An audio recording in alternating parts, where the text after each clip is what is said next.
Hello my friends and welcome back. Thank you very much for being with me again today. Turkey is playing a very interesting and I would claim dangerous game. I think the leadership in Ankara must be feeling very stable or certain on its position. That means being overthrown from outside forces, because it seems like Erdogan, the president of Turkey, and his, as I said, his cabinet or his foreign minister at least, they make some statements and their actions push them in a very big conflict with the big boss, which is the Zimbabwe across the Atlantic, which is United States of America. And let me talk to you about this article coming from Republic World, and it's very interesting. Turkey's it's from today, August 23rd, 2022. Turkey's foreign minister Cavusoglu, claims several NATO nations want Russia-Ukraine war to continue. Well, Mr.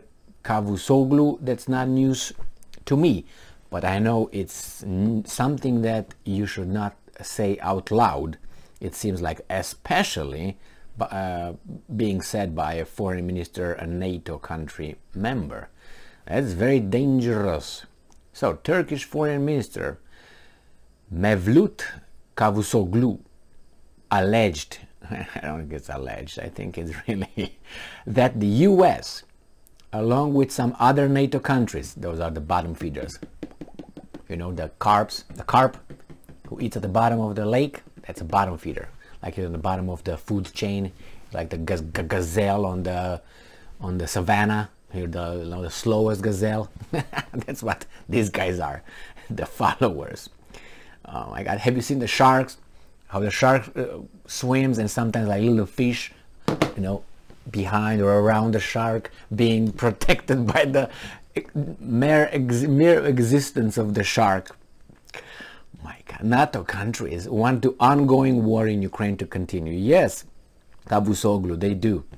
Turkish foreign minister.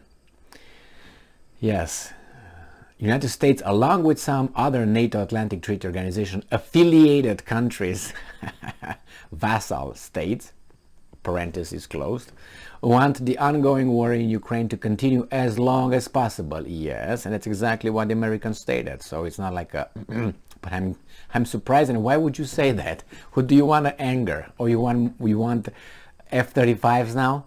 So he's poking at the Americans. I'm going to say more. I'm going to say more. I'm going to have a big mouth. Give me the F-37 like you gave to my enemies Greeks. Yes, Turkey is hurt about that. That their friends Turks will get the F-16 and the Greeks will get F-35. So they're hurt. He also accused some Western countries of trying to halt the grain corridor agreement, which was signed by Russia and Ukraine on July 22nd. And I'm quoting, "There are some NATO countries in the West that want the war to continue in Ukraine. I mean, not only the United States, but also other NATO member countries. There were those who wanted to sabotage the grain agreement," end quote. Cavusoglu told Haber Global news broadcaster as per the TASS. Cavusoglu, be careful. However, the Turkish, it's not Turkish, it's Turkish foreign minister further stated that the US was not among those who tried to restrict the grain agreement. Cavusoglu said that the US helped in the success of the grain deal by removing restrictions on the export of Russian fertilizer, unblocking ports, and removing restrictions on banking operations.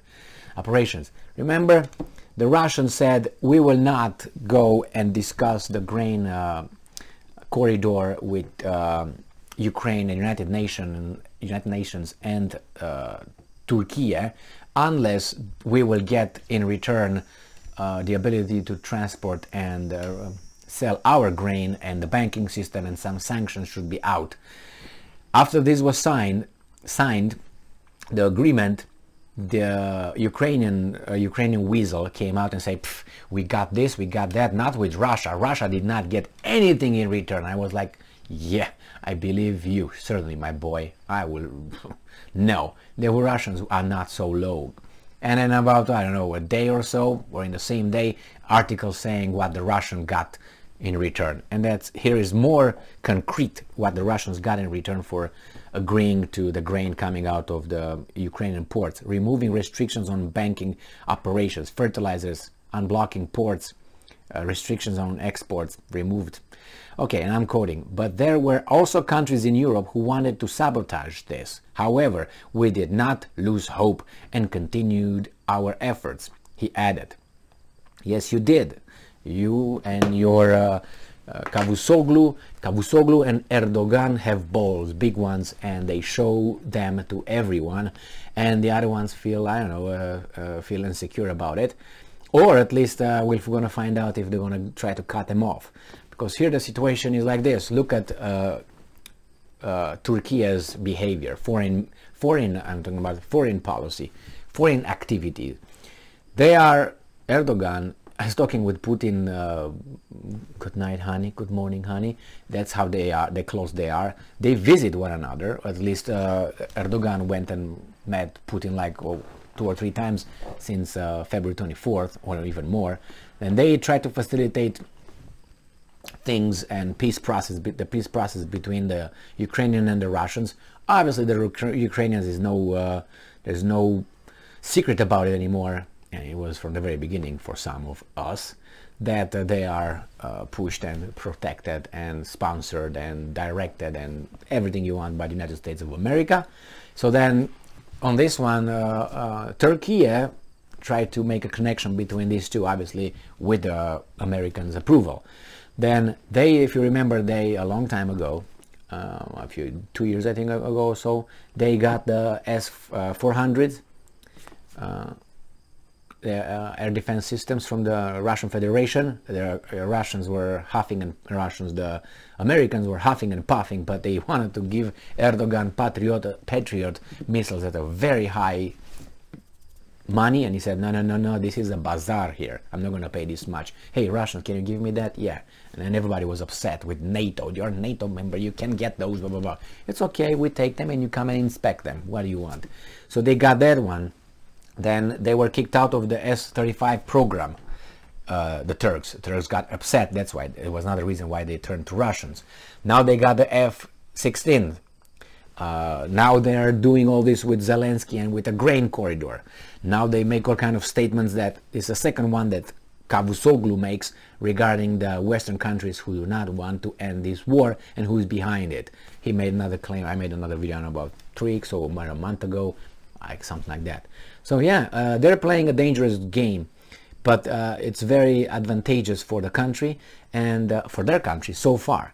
But I don't know. Remember when I think it was 2016 when it was that military coup in Turkey, orchestrated by a Zimbabwe country, people say, I don't know.